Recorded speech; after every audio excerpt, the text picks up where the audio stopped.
care rate. Why are we, the utilization of nurse practitioners and midlife nurses, we could go on and on. I think we ought to be talking about term limits for our congressmen. Don and I talked about having term limits in the West Virginia legislature. The only reason we don't have it in the federal is because the courts struck it down. Well, then we need to direct the courts to put that back in now again, because this idea of having people make a life over there. I want to tell you, when we get in this race, I want to be critical. This is not a home. I want to go back to Wheeling, West Virginia. I want to go back to my family. I want to come back to West Virginia and be back where I am with doing things in the private sector. I don't want to see us having people go over there for 28 years or 52 years. You can do your work. We were very effective. Dawn and I know with people that don't need that length of time to be effective in the legislature on it. So I want to see reduced spending. We've already talked about the West Virginia model, the free markets. I want to further identify the waste and corruption in government. We all know it's out there. Everyone talks about that. The things I favor Fox News. I get a kick out of it. I mean, I don't know about you, where you get different. I like talk radio. I think talk radio gives many of us a voice that we didn't have before. That when you're driving down the road, you find out a lot of people agree with us. And it emboldens you to maybe start doing something that otherwise you were afraid to do. A town hall meeting, you ought to have more of them. But in summary, the most important thing is stick to the Constitution, stick to the founding father, what they wanted us to do. The 10th Amendment was in there for a reason. Don't ignore it. I know sometimes that's a tough thing, but let's just make the tough decision, just say no. We did, Dawn and I, we did the legislature. We can say that in Congress just as well. Just say no. The liberals in Congress are using this recession as a platform to trot out a lot of their ideological projects that they've wanted to do. They didn't work before, they're not going to work again. I want to see us be more fundamental. That if you look at some of the issues we talked about, it was this collapse of home sales, and foreclosures. That was all government intervention, government cause. Okay, why were we selling houses to people that we know couldn't afford them? Yeah. They're still doing it. Yes. So, I mean, it's just fundamental, isn't it, when you really get down to it? Why are we pushing ourselves on the people? Let the people have more freedom to make those decisions with. But there was an interesting quote that I went back to, a pullback. I wanted to get it properly on a remark that Ronald Reagan once said about, I don't know, those of you in 1944 socialist, Norman Thomas made. You ever hear the quote?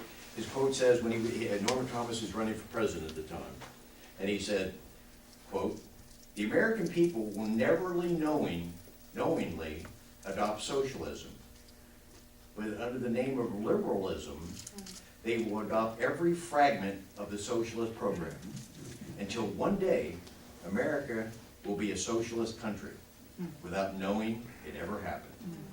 Then he went on to say that, so therefore I, Norman Thomas, no longer need to run as a presidential candidate for the Socialist Party because the Democrat Party, unfortunately, has adopted all our programs. Now, that may have been true in '44. I think there are some, I saw it when I was in the legislature, there are some very strong conservative Democrats. There are some strong-minded moderates that give us the ability to be the majority. So it's not Democrats versus Republicans. Really, it's coming down to a liberal versus conservative and Constitution versus people that are not free market individuals and how we deal with that. So that comes down to, this is a wake-up call. 2010 is a wake-up. We got a great opportunity, an excellent opportunity. If we can just get everybody working on this plan, going in the right direction, and focus our attention on it, we're going to come out of this just fine. And whether it's David McKinley as your candidate, or if you've got another candidate that will stand up for the Constitution and stand up for those conservative values, that will stand up to the spending irrationally, what's going on in Washington, then let's rally around that person and make it happen. My wife and I would like to think that that can be what we've done, what we've represented, what our family values are, and what we've done in our community and creating jobs and the like. So we're hoping that I can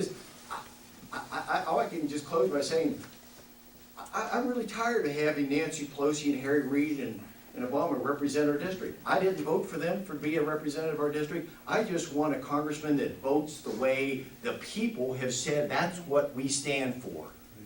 And let's do it. So as we wrap up, I'm hoping we can stop the whining, because I don't see it in this room, but I sure hear it outside this room. You all, if we can just get your energies and other energies, we can make this happen. So again, thank you very much for giving me an opportunity to talk to you, but I'd like to hear if you could give me just a few minutes to make sure I'm hearing what you're thinking about. Is that fair? Thank you all. Ready?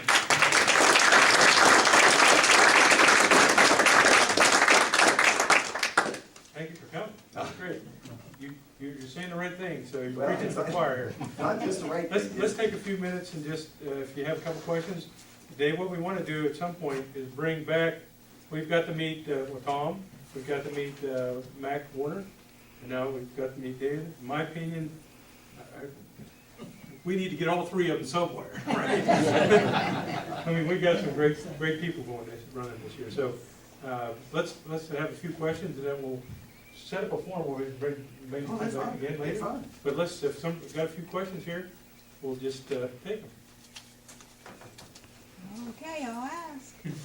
Yes, ma'am. I'm very hard of hearing, so you have to shout out. My wife may have the interpreter for me. Do you have a position on the fair tax bill that's in front of Congress now?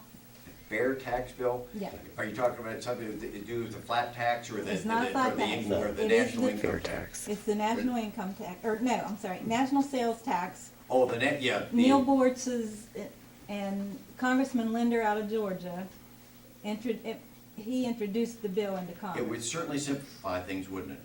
Absolutely. I think it would simplify things. I don't know the ramifications of what all it has. I don't know what level would have to be.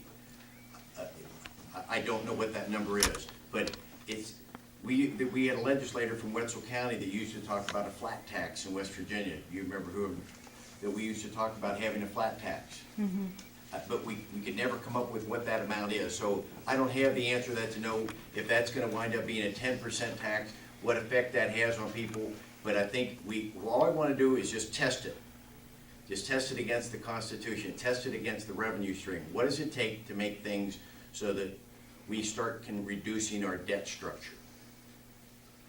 I'm sorry if I didn't answer it as directly. I just I don't know what the rate is. Do you know what rate they're talking about? Well, it's a complete overhaul of the tax system. Instead of income-based, it's consumption-based. Yes.